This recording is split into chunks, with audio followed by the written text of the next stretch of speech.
ወዴት እየሄድን ነው ሰዎች? አረ ወዴት እየሄድን ነው እኛ ኢትዮጵያውያን? የምር የምናየው የምንሰማው ነገር በጣም የሚሰቀጥጥ በጣም ለአይምሮ የሚከብድ ነገር ነው እያየን እየሰማን ያለ ነው ማለት ነው። እንግዲህ አንድ ግለሰብ ሚስቱንና ልጁን ገሎ በአልጋ ስር ቀብሮ ነው እንግዲህ የተገኘው ማለት ነው። ይህንም እንግዲህ ያው እንዲታወቅ ያደረገችው ፍቅረኛው ናት ማለት ነው። ከጎረቤት በተነገራት እንዴት እንደዚህ እኮ አድርገዋል ምናምን የሚባሉ ወሬ ሰምታ እንግዲህ ይሄ ነገር ምንድነው አልጋ ስር ያለው አልጋ ስር የሆነ ነገር ላደርግ ስል ትከለክለኛለህ ምንድነው ማወቅ ፈልጋለሁ ስትለው እንግዲህ ያው ይጣላሉ። ከዛ ጥላ ትወጣለች። ከዛም እንግዲህ ሌላ ሴት ደግሞ ይዞ ከሷ ጋር ደግሞ አብሮ መኖርን ይጀምራል ማለት ነው። ይችኛዋ እንግዲህ ሁለተኛዋ ከኋላ የመጣው ምንም የምታውቀው ነገር የለም። ከጎረቤትም የሰማችውም ነገር የለም። እንግዲህ ወደ 6 ወር ነው 7 ወር ሆነናለች አብረው ከቆዩ ማለት ነው። እንግዲህ ያው በመጨረሻም የመጀመሪያዋ ፍቅረኛው ማለት ነው ሚስትና ልጁን ገሎ በአልጋ ስር እንደቀበረ ከሰው ሰምቻለሁኝ ብላ እንግዲህ ለነበልባል ነግረው ነበልባል እንግዲህ አቤልም በቦታው ላይ ተገኝቶ እውነታውን አረጋግጧል ማለት ነው። ሰውየውም እንግዲህ በቁጥጥር ስር ውሏል ማለት ነው። አኡዙ ቢላሂ ሚነ ሸይጣን ረጂም። ምን አይነት ጉር ነው የምንሰማው የምናየው?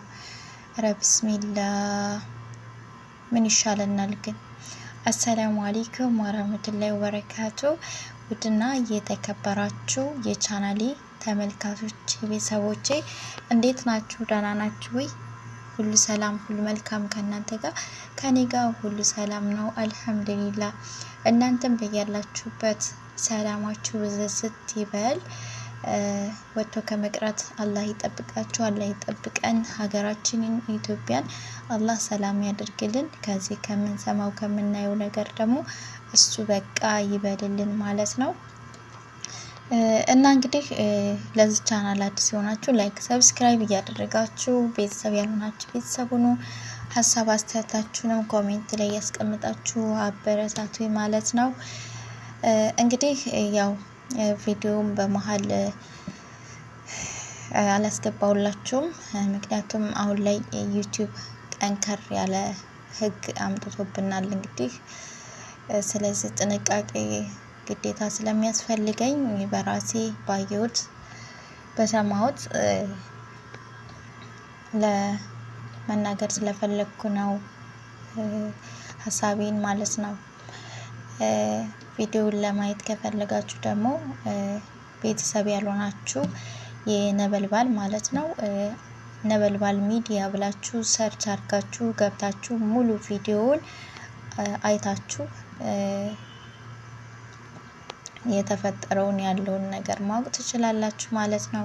በጣም የሚያሳዝን እና በጣም የሚገርም ነገር ነው ሀገራችን ውስጥ እየተካሄደ ያለው ማለት ነው። አላህ ከዚህ በላ እሱ በቃ ይበለን። እንደነዚህ አይነቶችን ሰዎች ደግሞ የምር እኔ ምን እንደሚሻላቸው አላቅም። ምን አይነት ጭካኔ ምን አይነት አረመኔነት ነው ግን?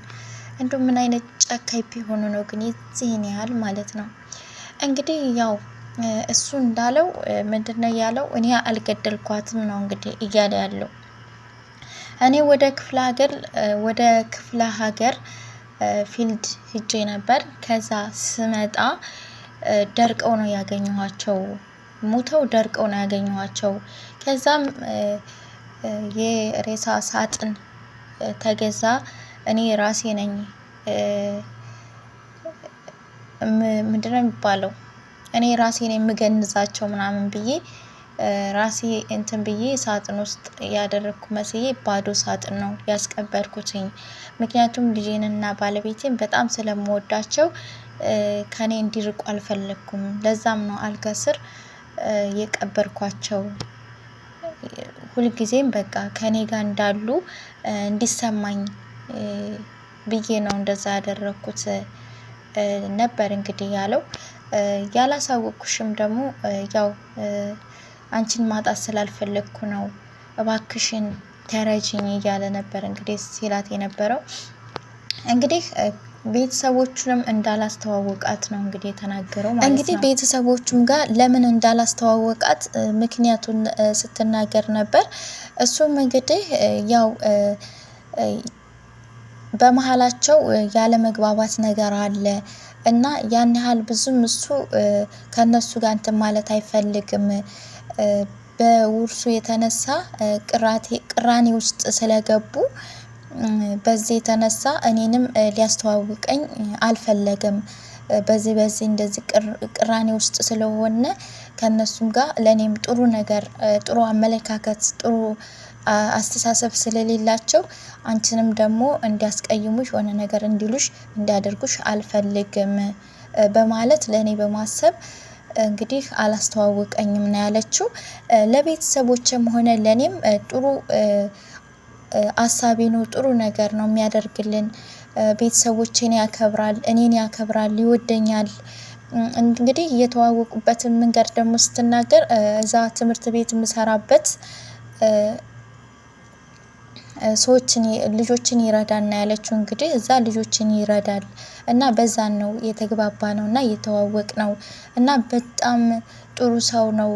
ለኔ በጣም ነው የሚያስብልኝ፣ ሰዎችን የሚረዳ ሰው ነው። እንዴት እንደዚህ ሊያደርግ ይችላል እያለች ነበር ስትል የነበረው ማለት ነው። እንግዲህ ይሄ በውርስ ዙሪያ ቅራኔ ውስጥ ገብተናል እንደዚህ ምናምን ብሎ የሚለው እንግዲህ እሱ ያችን የገደላትን ሚስቱን ማለት ነው ሲያገባ ምንም ነገር እንደሌለው፣ ባዶ እጁን በቃ ምንም ሀብት እንደሌለው እና ይሄ አሁን እየረዳ ያለው ይሄ ደግሞ የሚኖርበት የዛች የሟቿ ሀብት እንደሆነ ነው እንግዲህ ያችኛዋ የመጀመሪያ ፍቅረኛዋ ቢጫ ሱሪ የለበሰችው ከጎረቤት እንደሰማችሁ እየተናገረችው የሰማችሁን ማለት ነው። እና የምር በጣም ያሳዝናል። ብቻ ግን እውነት ምን ጊዜም ተደብቃ አትቀርም። እውነት እስከሆነች ድረስ ትወጣለች። ግን ሰው መስሎት ወንጀል ሰርቶ ሸፋፍኖ ደባብቆ የሚቀር መስሎታል። ይሄ ደግሞ አይቀርም፣ እውነት ነው። የነዛ የሰዎች ደም ፈጣሪ እንዲወጣ ያደርግላቸዋል። የምሬን ነው። እውነት ምን ጊዜም እውነት ናት፣ ትወጣለች፣ ትዘገያለች እንጂ ማለት ነው። ቤተሰቦቿም እንግዲህ ምንም የሚያውቁት ነገር የለም። የሱም ቤተሰቦች ምንም የሚያውቁት ነገር የለም። እዚህ ጋር እሱ እንደዚህ አድርጎ የሚስቱንና የልጁን ሬሳ አልጋ ስራ አስቀምጦ የፈለጋትን ሴት እያመጣ እረ የምር በጣም ነው። እኔ ብቻ አላቅም። በጣም ከባድ ነው የምር። ምን አይነት አእምሮ ቢኖረው ነው ሚስትና ልጁን አልጋ ስር ቀብሮ እሱ ከላይ ከሴት ጋር የሚተኛው ማለት ነው? የምር በጣም ነው የሚያስጠላው፣ በጣም ነው የሚዘገንነው ማለት ነው። እና እንዴት እኔ ከሬሳ ጋር ነበር ስተኛ የነበረው ማለት ነው እስከ ዛሬ፣ እንዴት እንደዚህ ታደርገኛለህ እያለች ነበር እንግዲህ ስትናደድ እና ስትናገር የነበረው ማለት ነው።